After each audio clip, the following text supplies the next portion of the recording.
ونعوذ بالله من شرور أنفسنا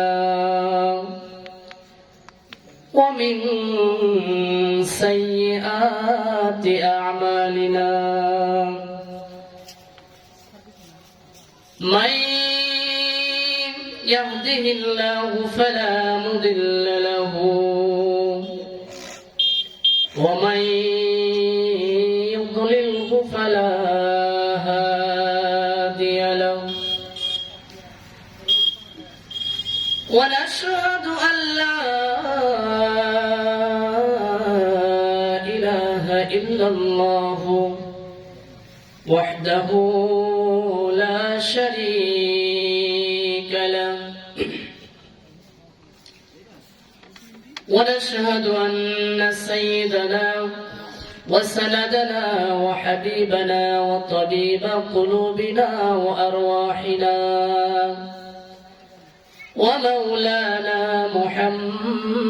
محمدا عبده ورسوله الذي أرسله الله تعالى بالحق بشيرا ونذيرا وداعيا إلى الله بإذنه وسراجا وقمرا منيرا أما بعد فقد قال الله تعالى في كلامه المجيد والفرقانه الحميد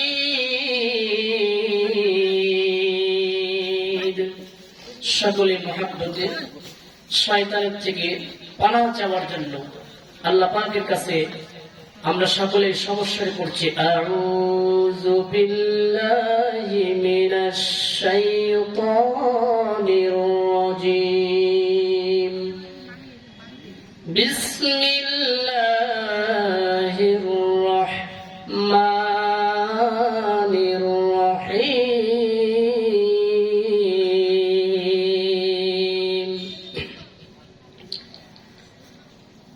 ইয়া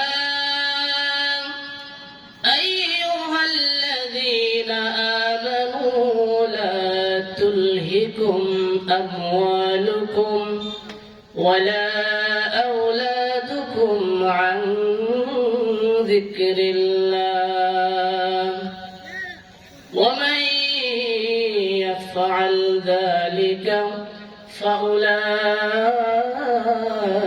هم الخاسرون صدق الله العظيم وقال النبي صلى الله عليه وسلم من سلك طريقا يلتمس فيه علما سهل الله له به طريقا إلى الجنة أو كما قال على النبي عليه الصلاة والسلام إن الله وملائكته يصلون على النبي يا أيها الذين آمنوا صلوا عليه وسلموا تسليما بلغ العلا بكماله كشف الدجى بجماله حسنت جميع خصاله صلوا عليه وآله بلغ العلا بكماله كشف الدجى بجماله صلوا عليه وآله حبيب خدا তিনি নবী কমলিওয়ালা তারি ছোঁয়াতে আজো দুনিয়া উজালা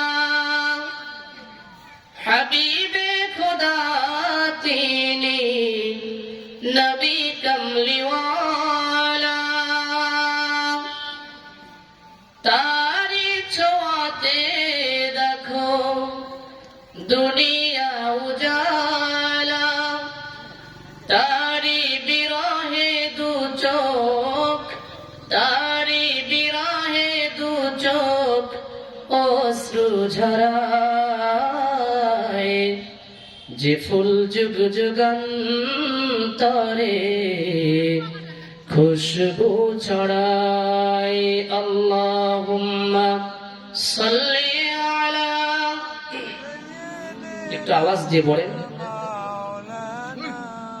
মুহাম্মদ ওয়া আলা আলি সাইয়্যিদিনা হাবিবানা মুহাম্মদ আলহামদুলিল্লাহ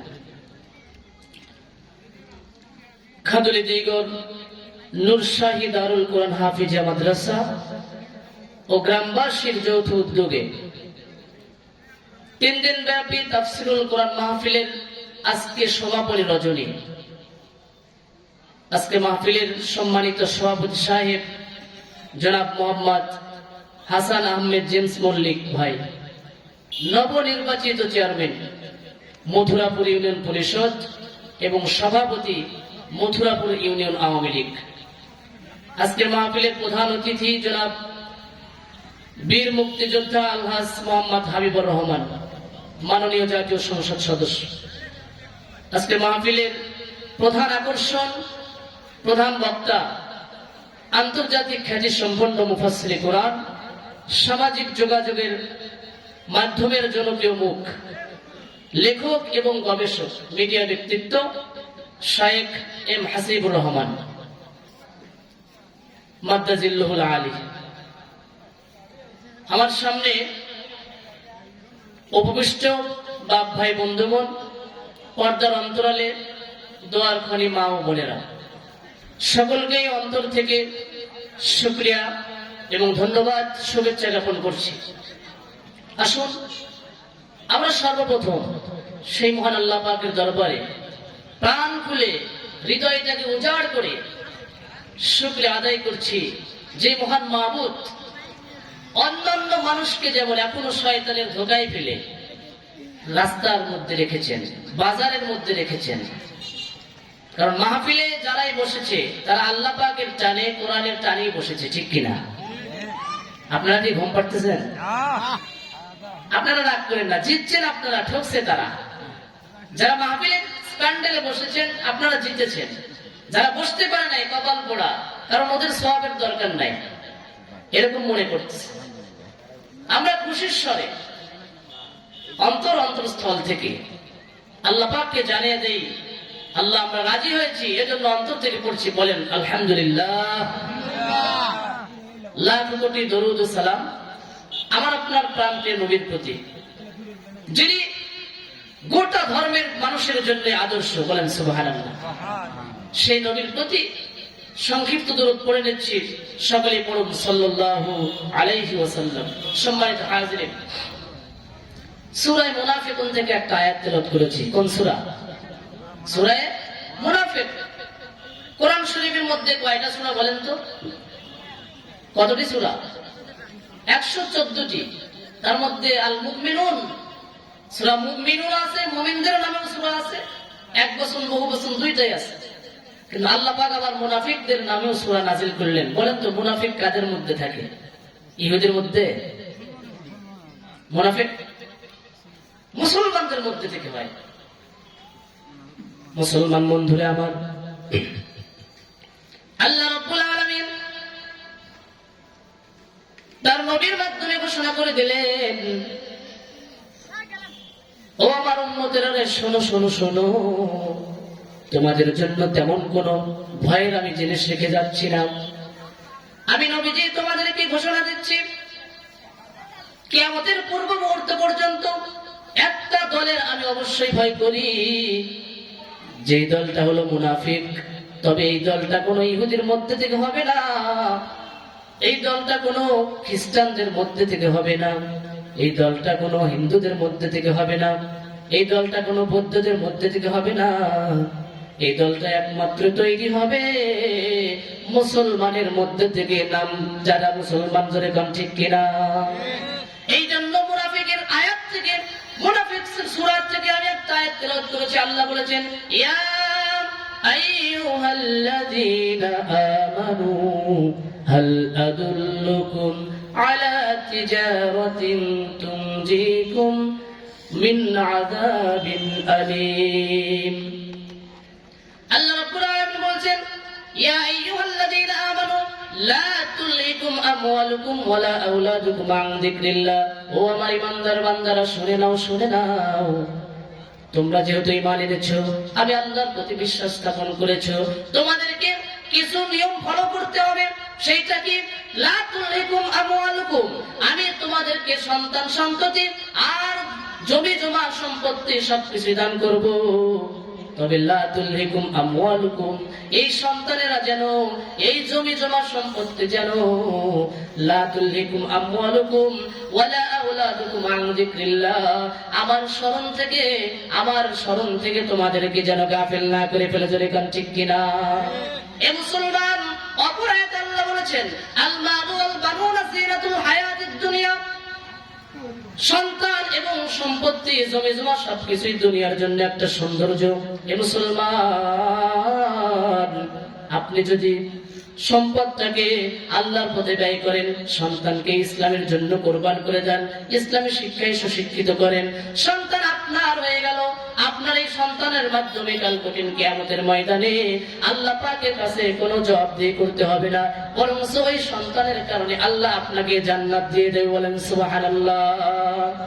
আর যদি এই সন্তানগুলোকে মানুষ না বানাইতে পারেন, আপনার সম্পত্তি গুলাকে যদি ইসলামের জন্য খরচ করতে না পারেন, আল্লাহর রাস্তায় যদি খরচ করতে না পারেন, ইনফাক ফি সাবিলিল্লাহ যদি না হয়, তাহলে মুসলমান বন্ধুরে, আল্লাহ যেমন বলেছেন, সন্তান সন্ততি জমি জমা তোমাদের দুনিয়ার জন্য চাকচিক্য সৌন্দর্য, আর এইটা যদি দান না করো, তাহলে এটাই তোমার জন্য জাহান্নামের কারণ হয়ে যায়। বলেন নাউজুবিল্লাহ।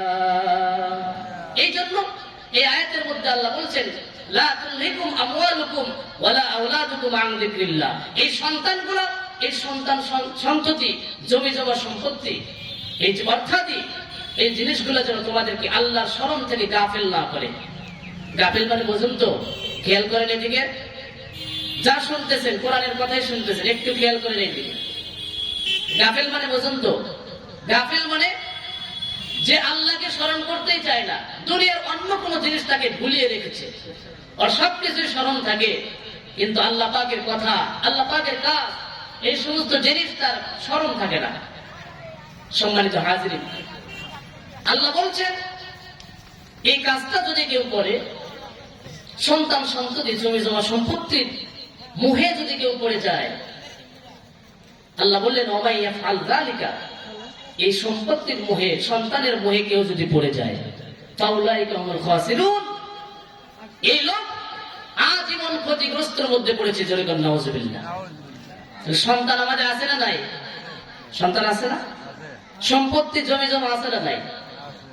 আছে, আল্লাহ দিয়েছেন, এর শুকরিয়া আদায় করতে হবে। সন্তান থাকলে মাদ্রাসায় ভর্তি করে দিয়া অথবা বক্তব্যে পড়ায়া হলেও আপনাকে ইসলামী শিক্ষায় সুশিক্ষিত বানাতে হবে আপনার সন্তানকে, ঠিক কিনা? কেন? কারণ কঠিন কিয়ামতের ময়দানে এই সন্তান আপনাকে আসামের কাঠগড়ায় দাঁড় করাবে। যে আমরা দুইটা ভাই ছিলাম, আমার এক ভাইকে মাদ্রাসায় দিয়েছে, আর এক ভাইকে অনেক বড় শিক্ষিত বানাইছে। যাকে শিক্ষিত বানাইছেন, এত গর্ব করেছেন, ওই সন্তানই আপনাকে নাট বল্টু স্ক্রু সব টাইট করে দেবে। কিয়ামতের ময়দানে আপনি এর উত্তর না দেওয়া পর্যন্ত আপনি জান্নাতে যেতে পারবেন না। So if you want to go to the জান্নাহ, যদি আপনি জান্নাতের পথে যেতে চান, ঠিক না, তাহলে আপনার জীবনটাকে কোরআন এবং হাদিসের মতে পথে গড়তে হবে, ঠিক কিনা? এর মধ্যে কোনো সন্দেহ আছে? কোনো সন্দেহ নেই। সম্মানিত হাজিরিন, এই মাদ্রাসায় পড়লে সন্তানগুলো আপাতত দৈনন্দিন জীবনে চলতে ফিরতে যা কিছু দরকার, পেশাব পায়খানা থেকে শুরু করে, খাওয়া দাওয়া থেকে শুরু করে, ঘুম পাড়া থেকে শুরু করে প্রত্যেক জায়গার দোয়া দরুদ আছে না নাই? কারণ আমাকে বলা হয়েছে মাদ্রাসা নিয়ে, কোরআন নিয়ে, এই শিক্ষা নিয়ে কিছু আলোচনা করা। মুসলমান বন্ধুরা আমার, আল্লাহ রাব্বুল আলামিন যাদেরকে মাদ্রাসা পড়ার সুযোগ করে দিয়েছেন, যারা মাদ্রাসায় পড়তে পেরেছে, তাদের কপালটা আল্লাহ ভালো রেখেছেন। কারণ নবীজি সাল্লাল্লাহু আলাইহি ওয়াসাল্লাম, বুখারীতেও হাদিসটা এসেছে, মুসলিমেও হাদিসটা এসেছে, মাই ইউরিদুল্লাহু বিহি খায়রান ইউফাক্কিহু ফিদ্দীন। আল্লাহ রাব্বুল আলামিনের নবী বলেছেন, ও আমার উম্মতেরা রে, শুনিয়া নাও, দুনিয়ার মধ্যে ওই ব্যক্তি সবচেয়ে ভালো, ওই ব্যক্তি সবচেয়ে উত্তম, যার মাধ্যমে আল্লাহ কল্যাণ চান, যার ভালাই চান, যাকে আল্লাহ জান্নাত দিতে চান, যার সর্বাধিক কল্যাণ আল্লাহ রাব্বুল আলামিন চান, ওই ব্যক্তিকে এই দুনিয়াতে আল্লাহ রাব্বুল আলামিন ইলমে দ্বীন শিক্ষা করার যোগ্যতা দান করেন। বলেন সুবহানাল্লাহ। রাসূল বলেছেন, এই সন্তানগুলা বা যেই ব্যক্তি মাদ্রাসায় পা দিল, যেই ব্যক্তি ইলম শিক্ষা করার জন্য বের হলো, ইন্নাল্লাহা ওয়া মালাইকাতাহু, আল্লাহ রাব্বুল আলামিন, নিশ্চয় আল্লাহ তাআলা এবং তার ফেরেশতা সমূহ, সমুদ্রের মাছ সমূহ, গর্তের পিপীলিকা পর্যন্ত, দুনিয়ার সমস্ত প্রাণী, এমনকি গর্তের ছোট ছোট পোকামাকড় ওই ব্যক্তির জন্য দোয়া করতে থাকে, ইস্তেগফার করতে থাকে। বলেন সুবহানাল্লাহ। কিন্তু এই কথা কেউ বলতে পারবে? যে ব্যক্তি ডাক্তার হওয়ার জন্য বের হলো, যে ব্যক্তি ইঞ্জিনিয়ার হওয়ার জন্য বের হলো, তার জন্য গর্তের পিপীলিকা থেকে শুরু করে আল্লাহ রাব্বুল আলামিন পর্যন্ত তার জন্য ইস্তেগফার করে, আছে? এটা কিন্তু কটাক্ষ না। আপনি ইঞ্জিনিয়ার হন, ডাক্তার হন, ব্যারিস্টার হন, জজ হন, উকিল হন, লয়ার হন, যেটাই হন, কিন্তু আপনাকে সর্বপ্রথম কোথায় আশ্রয় নিতে হবে বলেন? কোরআনের ছায়াতলে আশ্রয় নিতে হবে। কোরআনই শিখলেন না। একজন হিন্দু মানুষ, সে তাদের মহাভারত সম্বন্ধে, বেদ সম্বন্ধে কিছুই বোঝে না। আপনি মুসলমান হয়া, সর্বশ্রেষ্ঠ ধর্মের অধিকারী হয়া, সর্বশ্রেষ্ঠ মুসলিম জাতি হয়া, আপনি কোরআন শিখতেই পারেন না। ওর মধ্যে আপনার মধ্যে কোনো ডিফারেন্স থাকলো? আরে, এই জন্য আমি বারবারই বলি, 3 দিনই বলেছি, বয়স্ক শিক্ষা চালু এখানে হয়েছে, কথাটা এসে যায় বারবারই। আপনারা একটু প্লিজ সময়টাকে কাজে লাগান। কি করবেন তো ইনশাআল্লাহ। সম্মানিত হাজিরিন, রাসূল সাল্লাল্লাহু আলাইহি ওয়াসাল্লাম বলেছেন, যখন কোন সন্তান, যখন কোন মানুষ, যখন কোন ব্যক্তি মাদ্রাসা ইলমে দ্বীন তথা শরীয়তের জ্ঞান শিক্ষা করার জন্য বের হয়, কোরআন ও হাদিসের ইলম শিক্ষা করার জন্য বের হয়, হক্কানি ছাত্র যদি হয় আর নিয়তটা যদি সহিহ হয়, বাস আল্লাহ পাকের ফেরেশতারা নূরের ডানা ওই ছাত্রর পায়ের তলায় দিয়ে বিছায়া দেয়। সুবহানাল্লাহ। এজন্য দুনিয়াতেই তারা জান্নাতি মেহমান হিসেবে ঘোরাফেরা করে। দেখতেছেন, এটা তো অমুকের ছেলে, অমুক, এটা তো অমুকের ছেলে রে, এই সারাদিন ভিক্ষা করে খাইলো, এই সারাদিন কামলা দিয়ে খায়, তার ছেলে আবার পড়তেছে। না না না, আল্লাহর কসম করে বলি, এইরকম ধারণা যদি কোনো ব্যক্তির মনের মধ্যে এসে যায়, সে তো অমুকের ছেলে, আরে আপনি ধ্বংস হয়ে গেছেন। কিয়ামতের ময়দানে ওই সন্তানই আপনার আগ দিয়ে জান্নাতে চলে যাবে। বলেন সুবহানাল্লাহ। কারণ রাসূল বলেছেন, লা ইয়াদখুলুল জান্নাহ, লা তাদখুলুল জান্নাহ, সেই ব্যক্তি জান্নাতে প্রবেশ করতে পারবে না যার কলবের মধ্যে কিঞ্চিত পরিমাণও অহংকার থাকবে। তাহলে আমার ওই কথা বলার মধ্যে দলিল আছে না নাই? সম্মানিত হাজির, নবীজি বলেছেন, মান সালাকা তরিকান ইয়ালতামিসু ফীহি ইলমান সাহালাল্লাহু লাহু বিহি তরিকান ইলাল জান্নাহ। যেই ব্যক্তি ইলমে দ্বীন শিক্ষা করার জন্য ঘর থেকে বের হয়, যেই ব্যক্তি ইলমে দ্বীন শিক্ষা করার জন্য বাড়ি থেকে বের হয়, মাদ্রাসার দিকে আসে, প্রতিষ্ঠানের দিকে ছুটে চলে যায়, আল্লাহ রাব্বুল আলামিন বলেন, এই ব্যক্তি ফিরে না আসা পর্যন্ত আল্লাহর রাস্তায় সে পড়ে থাকলো। এই ব্যক্তি ফিরে না আসা পর্যন্ত যেমন আল্লাহর রাস্তায়, আর এই ব্যক্তি আল্লাহর রাস্তায় থাকার কারণে রব্বুল আলামিন তার জান্নাতের পথটাকে অত্যন্ত অত্যন্ত সহজ করে দেন। বলেন সুবহানাল্লাহ। এই জন্য কোরআন শিক্ষা, ইলমে দ্বীন শিক্ষার দরকার আছে না নাই? একটু জোরে বলেন, আছে না নাই?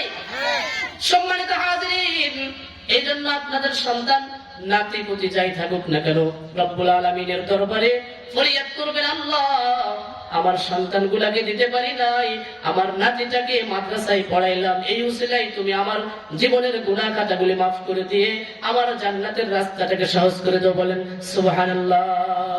এই দোয়া কি করতে পারবো না? রাগ করতেছেন আপনারা? খালি মনে করতেছেন প্রধান বক্তা কখন আসবে। এত তাড়াতাড়ি প্রধান বক্তাকে দিলে আপনারাও বসে থাকতে পারবেন না, ঠিক কিনা? সম্মানিত হাজিরিন, একটু ধৈর্য ধরেন, অপেক্ষা করেন, আজকে জনসমুদ্রে পরিণত হবে ইনশাআল্লাহ। সম্মানিত হাজিরিন, এই খাতুলে দিগর 3 দিন ব্যাপী তাফসীর কোরআন মাহফিল,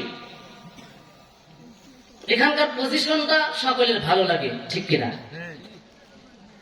আমি প্রত্যেকবারই এই কথাটা বলি যে মানুষের আগ্রহটা আরো বেশি কেন বলে, মাঝখান দিয়ে শুধু একটা রাস্তা, এপার ওপার সাইডে 5-5টা প্রতিষ্ঠান। বলেন সুবহানাল্লাহ বিহামদিহি। এরকম পজিশন খুব কমই পাওয়া যায়। সম্মানিত হাজিরিন, এজন্য মাদ্রাসাগুলোকে টিকিয়ে রাখবেন, তাফসীর মাহফিল যেন হয়, অবস্থান যেন ঠিক থাকে, মাদ্রাসা যেন চলতেই থাকে, মসজিদটা যেন চলতেই থাকে, এরকম নিয়ত করা দরকার আছে না নাই? এই জন্য এই কাজগুলো আমরা করে যাব। আর ফলাফল আপনি কবরে শুয়ে থেকেও পেতেই থাকবেন, পেতেই থাকবেন, পেতেই থাকবেন। এটার নাম কি? সাদকায়ে জারিয়া। একজন মাদ্রাসার ছাত্র, সে যখন মাদ্রাসায় পড়ে, আলিফ বা থেকে শুরু করে যখন সবক, আস্তে আস্তে সে দোয়া দুরূদ শিখতে থাকে। এই মাদ্রাসার ছেলেপেলেকে প্রায় 40টার মতো হাদিস মুখস্থ করানো হয়। এরপরে জীবনে চলতে ফিরতে সচরাচর যে দোয়াগুলো আমাদের জন্য প্রয়োজন, সুন্নাতি দোয়া, মাসনুন দোয়া সমূহ, এগুলো শিক্ষা দেওয়া হয়। কিন্তু এলাকার মধ্যে থেকে যদি মানুষগুলাকে ধরা যায়, হয়তো 2-1টা বলতে পারবে, এছাড়া আর কোন দোয়া দরুদ তার মুখ দিয়ে আসবে না। এই জন্য আল্লাহর নবী সাল্লাল্লাহু আলাইহি ওয়াসাল্লাম বলেছেন, কিয়ামতের পূর্ব মুহূর্তে উম্মতদেরকে লক্ষ্য করে আল্লাহ রাব্বুল আলামিন নবী ঘোষণা দিলেন, মান আহাব্বা সুন্নতি ইনদা ফাসাদি উম্মতি ফালাহু আজরু মিআতু শাহীদিন। সুবহানাল্লাহ। বলেন সুবহানাল্লাহ। নবীজি সাল্লাল্লাহু আলাইহি ওয়াসাল্লাম বলেন, ও আমার উম্মতেরা শোনো, কাল কঠিন কিয়ামতের ময়দানে তোমরা উপস্থিত হবে, কিন্তু কিয়ামতের পূর্ব মুহূর্তে এমন একটা জামানা আসবে, এমন একটা বিপদ, ভয়ঙ্কর জামানা থাকবে, যেই বিপদের সময়, যেই জামানার মধ্যে সবসময় বালা মুসিবত লেগেই থাকবে। মানুষের মধ্যে থেকে আমানত উঠে যাবে, মানুষের মধ্যে থেকে ইলম উঠে যাবে, মানুষের মধ্যে থেকে আমল উঠে যাবে, মানুষের মধ্যে থেকে আল্লাহর ভয় উঠে যাবে। এই সময় যদি ইনদা ফাসাদি উম্মতি মান আহাব্বা সুন্নতি, এই সময় যদি কোনো ব্যক্তি আমার একটা সুন্নতকে আঁকড়ে ধরলো, আমার একটা সুন্নতকে জিন্দা রাখে, তাহলে আল্লাহ রাব্বুল আলামিন ফালাহু আজরু মিআতু শাহীদিন, ওই বান্দার আমলনামায় 100 শহীদের সওয়াব আল্লাহ রাব্বুল আলামিন লিখে দেন। বলেন সুবহানাল্লাহ। এই মুসলমান, আপনি যখন পায়খানায় ঢুকবেন তার সময় একটা দোয়া আছে না নাই? কে বলতে পারবেন? মাদ্রাসার ছেলে বাদ দিয়ে। আলহামদুলিল্লাহ, একজন হাত উঠেছে। তাহলে এতগুলো লোকের মধ্যে একজন, আমি কিন্তু অপমানের জন্য না, চাচা হাত উঠেছে, আলহামদুলিল্লাহ, খুশি হইলাম। তার মানে আপনাদের আগ্রহ থাকা লাগবে। আমি আমার মসজিদেও বলেছি যে আমরা এমন মুসলমান হয়ে গেছি যে প্রত্যেক সময়ে আমাকে মৃত্যুর স্মরণ করতে হবে, আর মানুষ মাটি দেওয়ার সময় এই দোয়াটাও পড়তে পারি না। ওই সময় কি বলা হয়, হুজুর দোয়াটা বলে দেন। কি হলো, হুজুর দোয়াটা বলে দেন। আপনি এই দোয়াটাও শিখতে পারলেন না, এর অর্থ কি সেটাও জানলেন না। মাটি দেওয়ার সময় কি পড়তে হয়? মিনহা খালাকনাকুম ওয়া ফিহা নুঈদুকুম ওয়া মিনহা নুখরিজুকুম তারাতান উখরা। এই মাটি দেওয়ার একটা নিয়ম আছে। কেউ দোয়া জানে, আবার নিয়মটা তাও জানে না। কেউ দোয়া জানে, নিয়ম জানে, আবার কি মাটিটাও ঠিক মতো দেয় না, অল্প একটু মাটি হাতের মধ্যে দেয় না। মাসআলা হলো হাতের মুঠ পুরা করবেন, হাতের মধ্যে যতগুলো মাটি আছে মুঠ পুরা করে মাটি দিবেন। প্রথমটা দিবেন মিনহা খালাকনাকুম, মাথার কাছে। কোথায়? মাথার কাছে। ওয়াফিহা নুঈদুকুম, দ্বিতীয় মুঠ দিবেন মাঝখানে। ওয়ামিনহা নুখরিজুকুম তারাতান উখরা, শেষ মুঠটা দিবেন পায়ের কাছে। নিয়মটা সহজ কিনা কঠিন? কিন্তু কেউ জানি কেউ জানি না। সম্মানিত হাজিরিন, এই আয়াতের অর্থ হলো মিনহা খালাকনাকুম, আল্লাহ বলছেন এই মাটির থেকে আমি তোমাকে সৃষ্টি করেছি, তোমাদেরকে সৃষ্টি করেছি। ওয়াফিহা নুঈদুকুম, এই মাটির মধ্যে আমি তোমাদেরকে আবার ফিরিয়ে আনবো। তাহলে মারা গেল কি গেল না? পৃথিবীতে এমন কোন পাওয়ার আছে যে মৃত্যুর হাত থেকে বাঁচতে পারে? এটা তো আইসিটির যুগ, টেকনোলজির যুগ, তারপরেও কিন্তু এটা সম্ভব হয়নি। There is no power on this earth. এই পৃথিবীর মধ্যে এমন কোন পাওয়ার, এমন কোন শক্তিকারী মেশিনও তৈরি হলো না, এমন কোন সায়েন্টিস্টও তৈরি হলো না যে বলতে পারে যে আমি মৃত্যুবরণ করব না। সম্মানিত হাজিরিন, ওয়ামিনহা নুখরিজুকুম তারাতান উখরা, তৃতীয় নম্বর মোটের অর্থ হলো এই মাটির থেকে আমি তোমাকে আবার দ্বিতীয়বার, তারাতান উখরা, দ্বিতীয়বার তোমাকে আবার বের করব। বলেন সুবহানাল্লাহ। তাহলে আমরা মৃত্যুবরণ করব। আল্লাহ যে আমাদের মাটির থেকে সৃষ্টি করেছে, এটা বিশ্বাস আছে না নাই? আবার এই মাটির মধ্যে আমাকে নিয়ে যাবেন, বিশ্বাস আছে তো? আবার এই মাটির থেকে আমাদেরকে জীবিত করবেন কাল কঠিন কিয়ামতের ময়দানে, এর মধ্যে কোনো সন্দেহ আছে? আছে, অনেক মালার আছে। যারা একটু অন্য লাইনের আছে তারা বলেন যে না, মানুষ তো মরে যে সব শেষ হয়ে যাবে, কিন্তু আমাদের তো আল্লাহ ধরতেই পারবে না, সব তো মাটির সাথে মিশে যাবে। এই কথাটা কাফেরদের কথা। কার কথা? কোন মুসলমান যদি এই কথা বলে তাহলে ওর কথা আর কাফেরের কথা মিল হয়ে গেছে। সম্মানিত হাজিরিন, নবীজির সময় নবীজিকে আল্লাহ রাব্বুল আলামিন জিবরাইলের মাধ্যমে বিভিন্ন সময় আয়াত নাজিল করে সবকিছুর সমাধান দিয়েছেন। কাফেরদের মনের মধ্যে এই কথা জল্পনা কল্পনা। আল্লাহর নবী যখন বলেন এই মানুষগুলা যখন মারা যাবে আল্লাহ আবার তাদেরকে জীবিত করবেন, এই কথাগুলো কাফেরদের কান পর্যন্ত যখন চলে যায়, তারা বলে যে আল্লাহ কেমনে ধরবে, কেমনে ধরবে, কেমনে জীবিত করবে? আমি তো আবার মারা যাব, আমি তো মারা যাওয়ার পরে আল্লাহ তো আমার সবকিছুই তো মাটির সাথে মিশে যাবে, কেমনে আমাকে আবার আল্লাহ সৃষ্টি করবে? আল্লাহ রাব্বুল আলামিন কাফেরদের কথার জবাবে হযরত জিবরিল আমিনকে পাঠাইলেন। নবীজির কাছে চলে যাও জিবরিল, সেখানে গিয়ে বলো কুল হুয়াল্লাযী আনশাহা আউওয়ালা মাররা। নবী আপনি বলে দেন, কুল আপনি বলে দেন, হুয়াল্লাযী আনশাহা আউওয়ালা মাররা, যেই ব্যক্তি, যেই সত্তা প্রথমবার সৃষ্টি করেছেন তার জন্য দ্বিতীয়বার সৃষ্টি করা কোনো কঠিন নাকি সহজ? যে ব্যক্তি প্রথমে সৃষ্টি করেছেন, যে জাত প্রথমে সৃষ্টি করেছেন, যাকে সৃষ্টি করেছেন, প্রথমে তো আমার কোনো অস্তিত্বই ছিল না। আল্লাহ যদি প্রথমে আমাকে সৃষ্টি করতে পারেন তাহলে দ্বিতীয়বার কেন আল্লাহ সৃষ্টি করতে পারবে না? কারণ প্রথমে আমার তো কোনো অস্তিত্বই ছিল না, বাবার ঔরসের মধ্যে ছিলাম, এরপরে মার রেহেমের মধ্যে দিয়ে, মার সেই বাচ্চাদের মধ্যে দিয়ে আমি আল্লাহ রাব্বুল আলামিন সেখানে তাকে সৃষ্টি করলেন, বান্দাকে। আল্লাহ এই ঘোষণা দিলেন, সেই সময় তো কোনো নিদর্শন ছিল না, কিন্তু বান্দা যখন তুমি মারা গেছো, যখন তোমাকে কবর দেওয়া হয়েছে, তোমার সবকিছুই শেষ হয়ে যেতে পারে, আমি আল্লাহ রাব্বুল আলামিন কিছু নিদর্শন দিয়েছি। সেই নিদর্শনটা হলো ব্যাকবোন, অর্থাৎ মেরুদণ্ডের হাড়টা কখনো নষ্ট হয় না।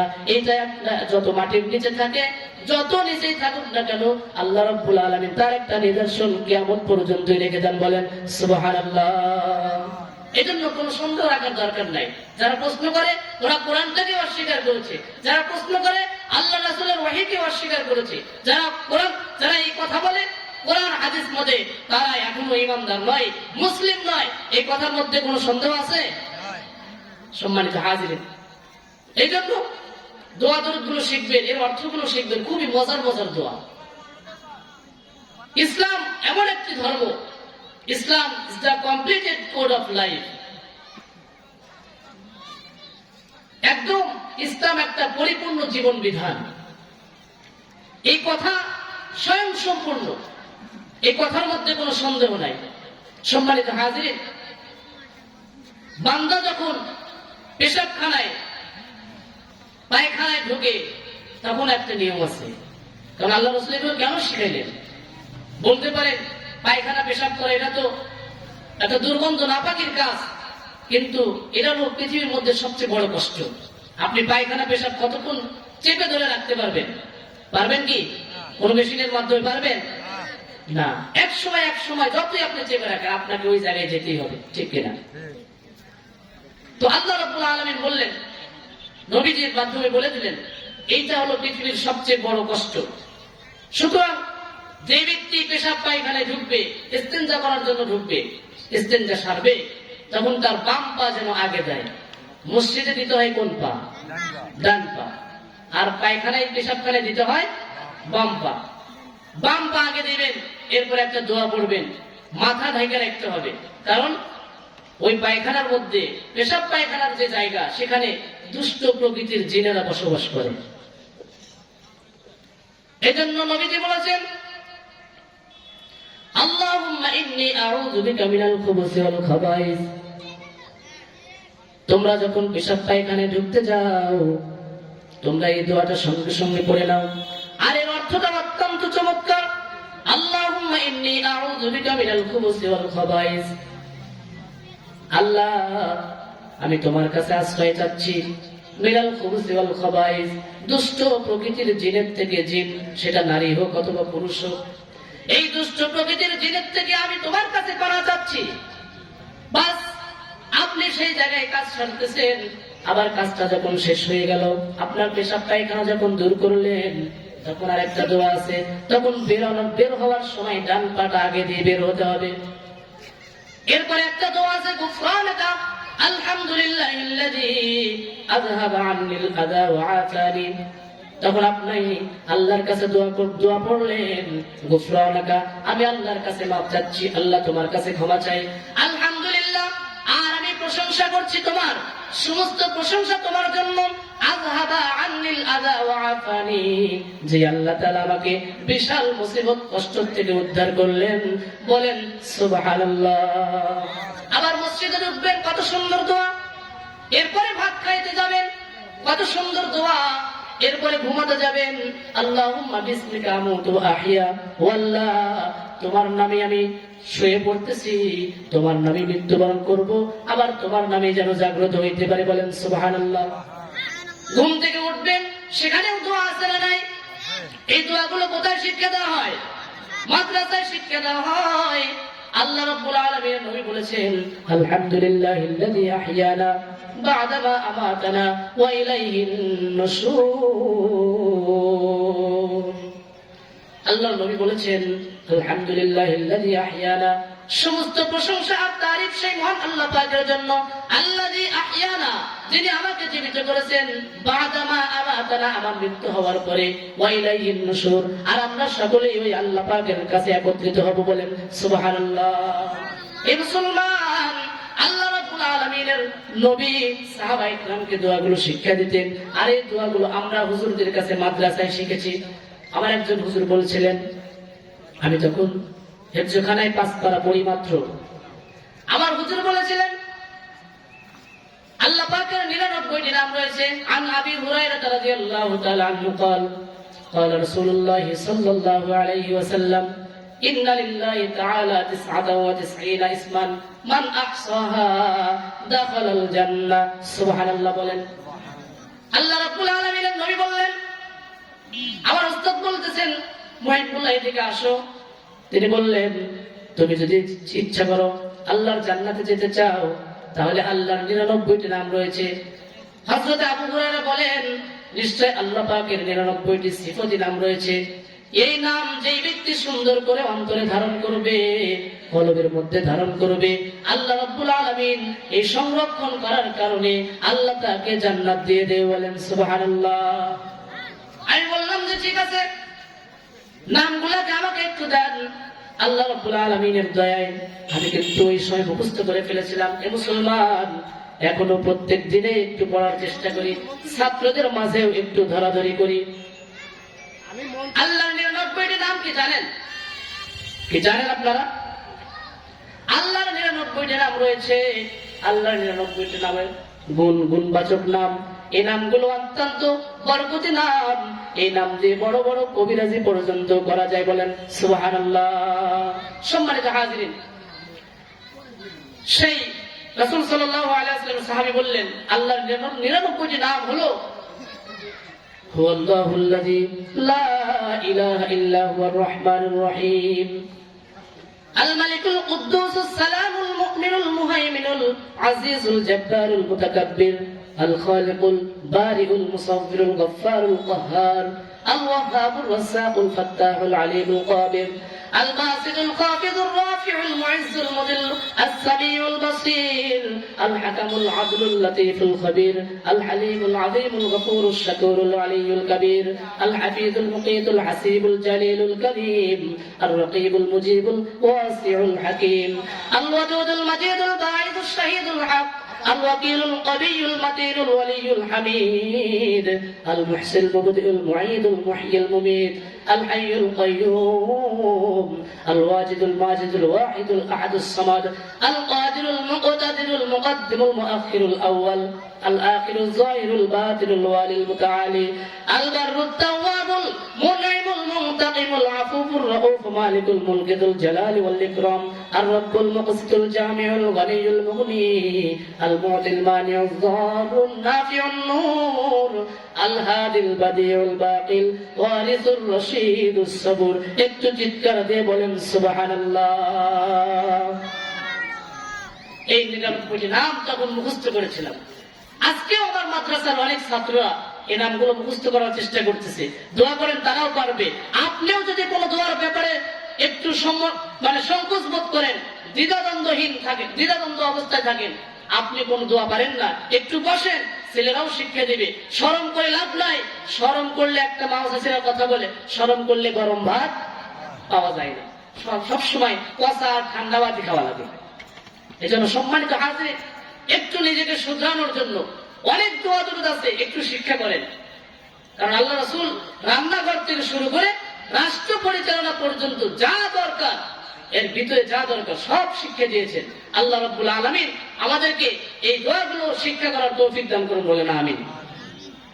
আর একটা হাদিস পড়েছি, সেটার আবার একটু তরজমা দিয়ে আমি শেষ দিচ্ছি। মান সালাকা তরিকান ইয়ালতামিসু ফীহি ইলমান সাহহালাল্লাহু লাহু বিহি তরিকান ইলাল জান্নাহ। যে ব্যক্তি ইলম শিক্ষা করার জন্য রাস্তায় বের হয়, ঘর থেকে বের হয়, আল্লাহ পাক তার পিছনের গুনাহ মাফ করে দেন, তার জন্য জান্নাতের রাস্তা সহজ করে দেন, বলেন সুবহানাল্লাহ। এই কাজে আমরা সহযোগিতা করবো তো ইনশাআল্লাহ। আল্লাহ রাব্বুল আলামিন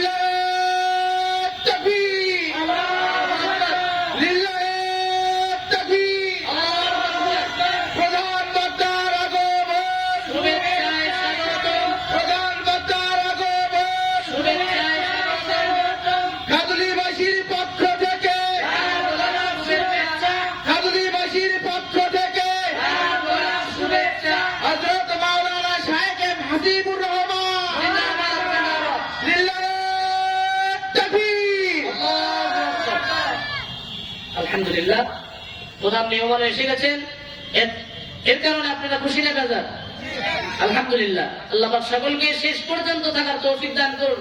কারণ একটা কথা আছে, all wheels that in wheels, যার শেষ ভালো যার, সব ভালো তার। এই জন্য আজকে শেষ মোনাজাত করে যাবেন ইনশাআল্লাহ, বলেন ইনশাআল্লাহ। আল্লাহ সকলকে তৌফিক দান করুন। এ পর্যায়ে